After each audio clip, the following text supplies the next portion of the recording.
Hello বন্ধুরা, আশা করি সকলে ভালো আছেন। আজকে বেগুনের একটা ইউনিক রেসিপি নিয়ে এসে হাজির হয়েছি। ফুটন্ত গরম জলে বেগুন, টমেটো আর দুখানা কাঁচা ডিম দিয়ে দেখুন, অসম্ভব টেস্টি একটা ডিনার রেসিপি তৈরি হয়ে যাবে। আগে হয়তো এরম ধরনের রেসিপি আপনারা কোনোদিনই খাননি। আপনারা শেষ পর্যন্ত ভিডিওটা দেখুন। সত্যি বলছি বন্ধুরা, এক থালা ভাত কিন্তু এটা দিয়েই খাওয়া হয়ে যাবে, এতটাই টেস্টি হবে। আর সামান্য খরচে অসাধারণ টেস্টি একটা রেসিপি আজকে তৈরি হতে চলেছে। চলুন তাহলে বানিয়ে ফেলি। আমি এখানে মাঝারি সাইজের দুখানা বেগুন নিয়ে নিয়েছি। বেগুনটাকে আগে থেকে ধুয়ে পরিষ্কার করে নিয়েছি। এবার বেগুনের মাঝখানটা একটু কেটে নিচ্ছি। বেগুনের ভেতরে কিন্তু অনেক পোকা টোকা থাকে, তাই এটা চেক করে দেখে নিতে হবে যে বেগুনের ভেতরে কোনো পোকা টোকা আছে কি না। দেখুন, বেগুনটা কিন্তু একেবারে সুন্দর বেগুন। দেখুন বন্ধুরা, এই বেগুনটাও সুন্দর আছে। এবার আমি দুখানা টমেটো নিয়ে নিয়েছি। টমেটোটা ওপর থেকে একটুখানি কাট লাগিয়ে নিচ্ছি। এরম করে করলে পরে টমেটোটা সেদ্ধ হতে আমার বেশি সময় নেবে না। আমি একটা কড়াইতেই গরম জল বসিয়ে দিয়েছি। জলটা যখন বেশ গরম হয়ে গেছে, ফুটতে শুরু করেছে, সে সময় গ্যাসের ফ্লেমটা লোতে রেখে আমি বেগুন দুটোকে দিয়ে দিলাম। টমেটো দুটোকেও দিয়ে দিয়েছি।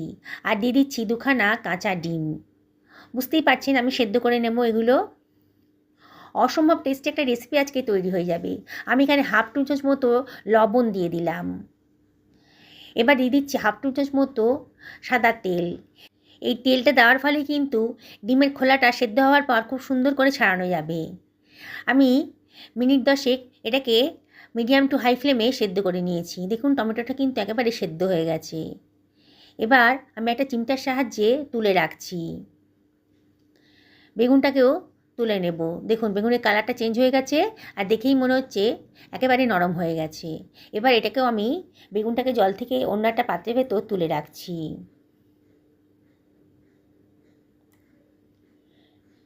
দেখুন হয়ে গেছে। আর ডিমটাকে আমি ঢাকা দিয়ে আরও মিনিট 2 সেদ্ধ করে নেব। বেগুনটা ঠান্ডা হয়ে গেছে। এবার বেগুনের খোসাটা আমি ছাড়িয়ে দিচ্ছি।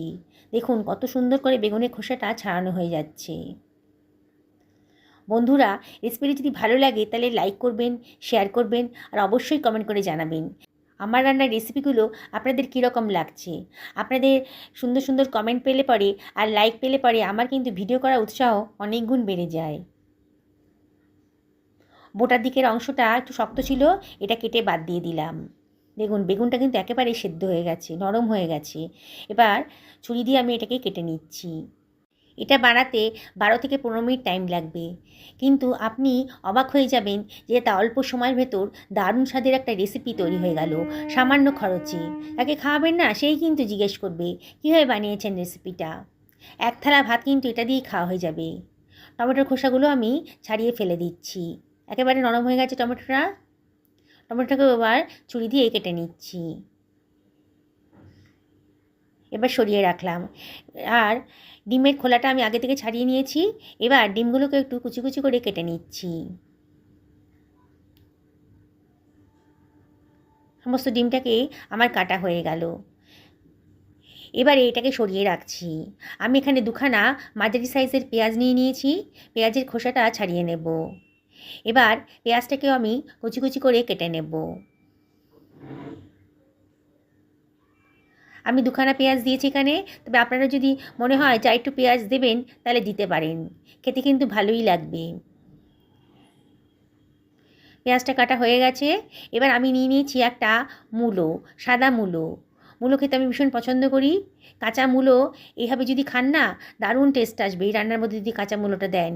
যদি আপনাদের পছন্দ হয় তাহলে দেবেন, আর যদি পছন্দ না হয় তাহলে বাদ দিয়ে দেবেন। তাহলেও কিন্তু রেসিপিটার স্বাদ কোনো অংশেই কম হবে না। আমি মূলোটা আগে থেকে ধুয়ে রেখেছিলাম, খোসাটা ছাড়িয়ে কুচি কুচি করে কেটে নিচ্ছি। এবার এটাকে সরিয়ে রাখলাম। নিয়ে নিয়েছি কতগুলো রসুনের কোয়া। রসুনের কোয়াগুলোকেও আমি কুচি কুচি করে কেটে নিচ্ছি। হয়ে গেছে। এবার সব সরিয়ে রাখলাম। আমি গ্যাসের মধ্যে একটা কড়াই গরম করতে দিয়ে দিয়েছি, আর এর ভেতরে দিয়ে দিচ্ছি 1 টেবিল চামচ মতো সর্ষের তেল, আর দুখানা শুকনো লঙ্কা দিয়ে দিচ্ছি। গ্যাসের ফ্লেমটা লোতে রেখে এই শুকনো লঙ্কা দুটোকে আমি সুন্দর করে ভেজে নেব। সুন্দর একটা গন্ধ বেরোতে শুরু করেছে, আর লঙ্কার কালারটাও কিন্তু চেঞ্জ হয়ে গেছে। এবার এটাকে আমি সরিয়ে রাখছি। এবার ওই তেলের ভেতরেই আমি দিয়ে দিচ্ছি হাফ টেবিল চামচ মতো কালো জিরে। কালো জিরের গন্ধটাও কিন্তু খুব সুন্দরভাবে বেরোচ্ছে। এবার আমি দিয়ে দিচ্ছি সেদ্ধ করে রাখা বেগুনটা আর টমেটোটা। তেলের একটা সাইডে আমি রসুন কুচিগুলো দিয়ে দিলাম। রসুন কুচিগুলোকে ভালো করে ভেজে নিতে হবে।